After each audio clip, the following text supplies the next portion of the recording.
Bienvenue sur Grateful Hustle, le podcast qui t'aide à allier gratitude et ambition pour transformer ta vie et atteindre tes objectifs. Aujourd'hui, on va parler d'un concept fondamental du développement personnel, le désir ardent, parce que tout commence par là. Sans ce feu intérieur, il n'y a ni action, ni persévérance, ni succès. Alors comment cultiver ce désir brûlant qui pousse à tout accomplir ? Comment transformer un simple rêve en une véritable obsession positive ? Reste avec moi, on va explorer ça ensemble.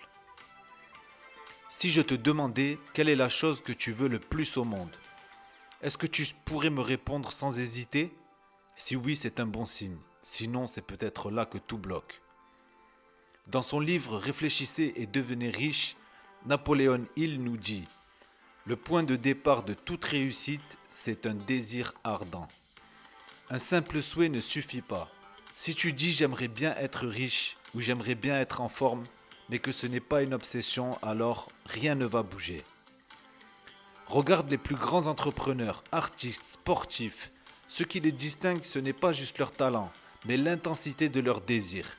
Michael Jordan voulait être le meilleur. Elon Musk veut emmener l'humanité sur Mars. Oprah Winfrey voulait sortir de la pauvreté et impacter des millions de vies. Ils n'ont pas juste voulu. Ils ont brûlé de désir et c'est ce feu intérieur qui leur a donné l'énergie de travailler sans relâche. Ok, maintenant tu te dis peut-être, je veux réussir, mais comment je fais pour transformer ça en vrai désir ardent ? Voilà 3 clés pour y arriver. 1. Clarifie ton objectif. Ce n'est pas je veux réussir, c'est je veux atteindre telle chose dans tant de temps. Plus c'est précis, plus ton cerveau l'intègre comme une mission. 2. Fais-en une obsession positive. Écris ton objectif sur une carte et lis-le tous les matins et tous les soirs. Visualise-le, ressens-le. Imprègne-toi de ce que ça signifie pour toi. 3. Aligne tes actions. Si ton objectif est brûlant, tes actions doivent le refléter.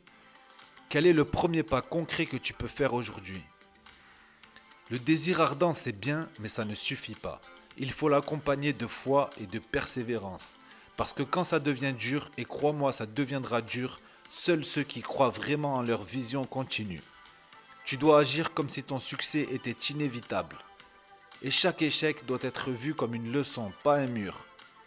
Thomas Edison a échoué plus de 10 000 fois avant d'inventer l'ampoule. Quand on lui a demandé comment il avait fait pour ne pas abandonner, il a répondu « Je n'ai pas échoué 10 000 fois, j'ai trouvé 10 000 façons qui ne fonctionnaient pas. » On répète encore une fois.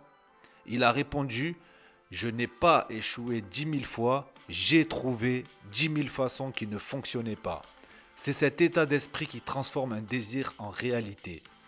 Alors aujourd'hui, pose-toi cette question. Qu'est-ce qui brûle en toi ? Qu'est-ce que tu veux tellement que tu es prêt à tout donner ?